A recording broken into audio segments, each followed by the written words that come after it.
Hello BSc third year students, कैसे हैं आप सभी लोग। उम्मीद है आप लोग बहुत अच्छे होंगे। माय नेम इज़ आशीष गिरी। आज के इस वीडियो के अंदर हम डिस्कस करेंगे बीएससी थर्ड ईयर जियोलॉजी के 5th सेमेस्टर के सेकंड पेपर में आपका थ्योरेटिकल पेपर आता है diversity of chordates and comparative anatomy. Students, इस सेमेस्टर से ऑलरेडी मैं कई सारे इंपॉर्टेंट वीडियोस कवर कर चुका हूं जो कि आपके एग्जाम पेपर के लिए मोस्ट इंपॉर्टेंट है।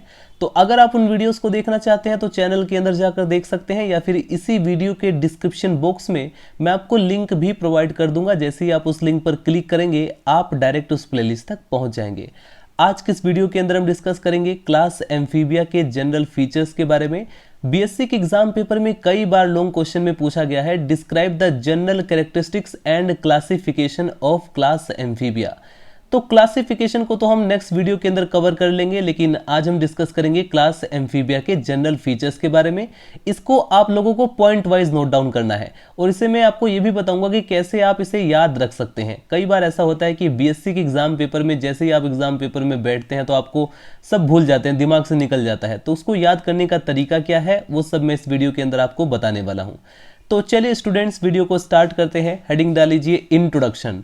देखिए, इंट्रोडक्शन में आपको ये लिखना होगा, उसके बाद जनरल फीचर्स के अंदर आपको पॉइंट वाइज मेंशन करना होता है, ठीक है। तो यदि आप बीएससी के कॉन्सेप्ट को हिंदी में समझना चाहते हैं तो आप इस चैनल से जुड़ सकते हैं। हेडिंग डाल लीजिए इंट्रोडक्शन। इंट्रोडक्शन में आपको लिखना है क्लास एम्फीबिया के अंतर्गत उभयचर जीव आते हैं, ऐसे एनिमल जिनकी बॉडी दोनों हैबिटाट में रहने के लिए अडेप्टिव हो। वो पानी के अंदर भी रह सकते हैं, वो धरती या टेरेस्ट्रियल के ऊपर भी रह सकते हैं, यानी उनका जो हैबिटाट है वो एक्वेटिक भी होता है और टेरेस्ट्रियल भी होता है। जिनकी शरीर रचना यानी जो बॉडी स्ट्रक्चर है जल व स्थल दोनों पर रहने के लिए अनुकूल हो, अडेप्टिव हो। ये प्रथम पृष्ठवंशी हैं जिन्होंने सबसे पहले यानी सर्वप्रथम भूमि पर रहना प्रारंभ किया था।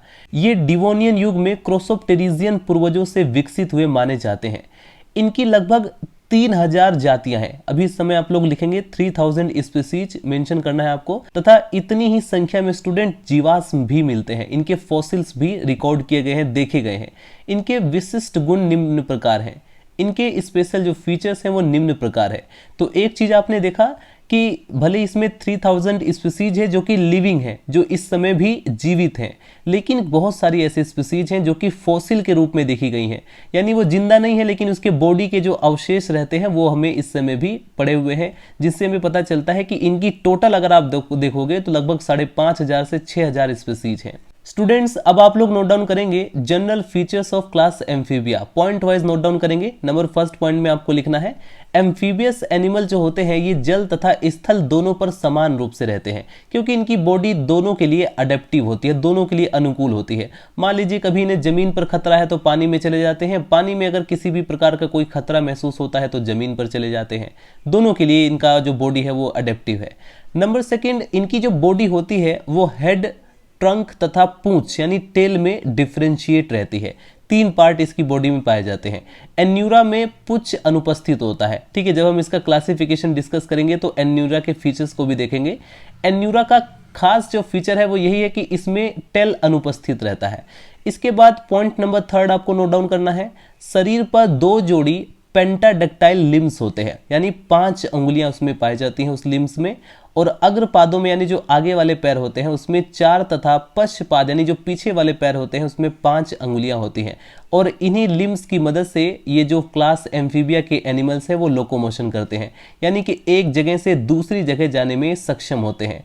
इसके बाद पॉइंट नंबर 4 में आपको नोट डाउन करना है अंगुलियों में नखर या पंजों का पूर्ण रूप से अभाव होता है। आप देखते हैं स्टूडेंट्स की बहुत सारे शिकारी जो एनिमल्स होते हैं, जैसे शेर को देख लो, भालू को देख लो, इनमें बहुत ही मजबूत नखर होते हैं। अगर ये मिल जाए इंसानों की छाती फाड़ दें, इतनी खतरनाक इनमें नखून रहता है, किसी भी एनिमल को पकड़ के चीर देते हैं। तो इस प्रकार का जो नखर है, जो पंजे है या लिम्स है इस टाइप के, वो क्लास एम्फीबिया के अंदर अनुपस्थित रहते हैं।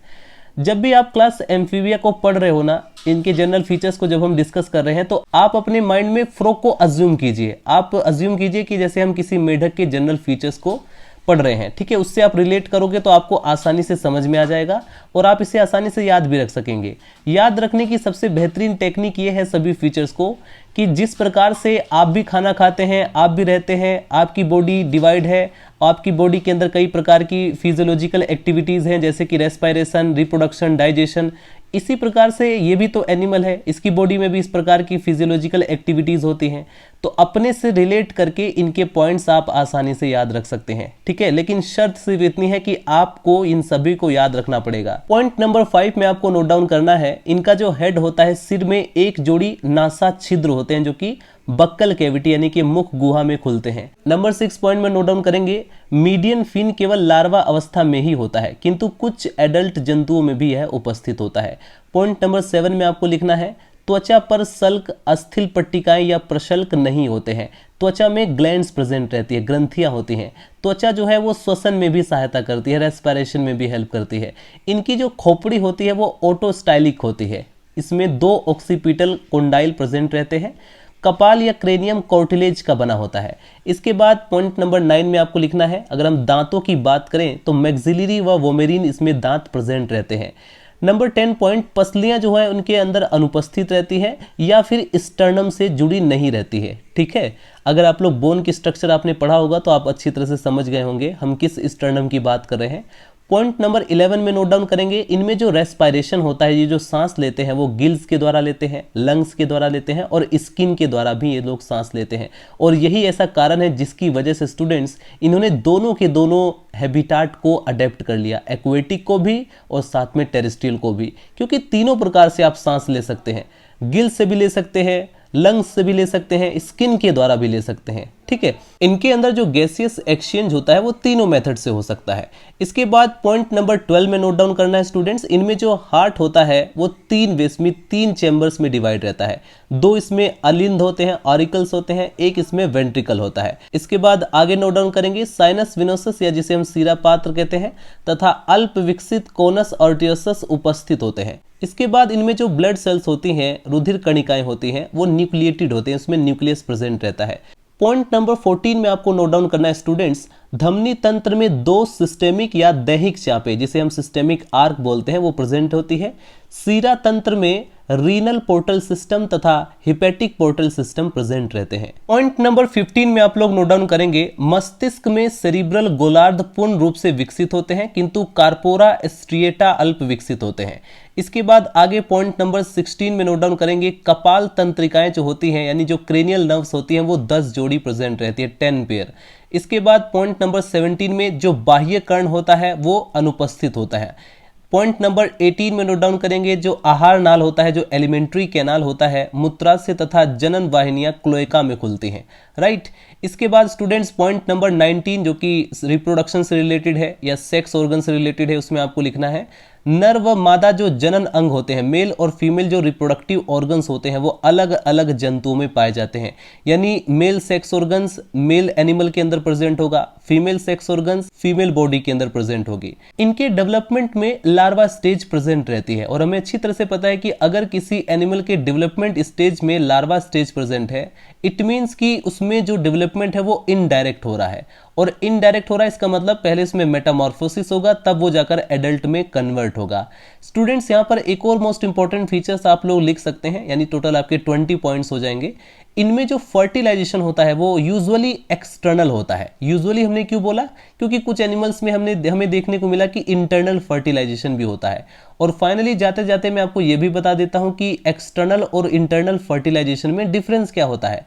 देखिए, अगर जैसे फॉर एग्जांपल मेल है, अगर वो अपने स्पर्म को फीमेल बॉडी के अंदर रिलीज कर रहा है तो जो स्पर्म होता है वो फीमेल बॉडी के अंदर जाकर के एग को फर्टिलाइज करेगा। तो इस तरह का फर्टिलाइजेशन क्या कहलाएगा, इंटरनल फर्टिलाइजेशन, क्योंकि यहां पर जो स्पर्म है वो फीमेल बॉडी के अंदर जा रहा है, फर्टिलाइजेशन अंदर हो रहा है, इसका मतलब इसे हम बोलेंगे इंटरनल फर्टिलाइजेशन। लेकिन स्टूडेंट्स एक्सटर्नल फर्टिलाइजेशन क्या होता है, इसमें मेल जो होता है वो अपने स्पर्म को पानी के अंदर रिलीज कर देते हैं, यानी एक्वेटिक हैबिटाट है तो पानी के अंदर रिलीज कर देंगे, फीमेल भी अपने एग्स को पानी के अंदर रिलीज कर देगी। अब दोनों के जो गैमेट्स होते हैं यानी कि स्पर्म और एग, पानी के अंदर उनका फर्टिलाइजेशन हो रहा है। यानी यहाँ पर फर्टिलाइजेशन आप क्या देख रहे हैं, आउटसाइड द बॉडी, यानी कि पानी के अंदर हो रहा है, इसलिए इसे हम बोलते हैं एक्सटर्नल फर्टिलाइजेशन। तो क्लास एम्फीबिया के अंदर जनरली हम देखते हैं यूजुअली कि इसमें एक्सटर्नल फर्टिलाइजेशन होता है, लेकिन कुछ एनिमल में इंटरनल फर्टिलाइजेशन भी देखा गया है, राइट। तो स्टूडेंट्स मिलते हैं नेक्स्ट वीडियो में। अगर आपको कोई भी डाउट हो तो आप लोग कमेंट सेक्शन में मेंशन कर सकते हैं।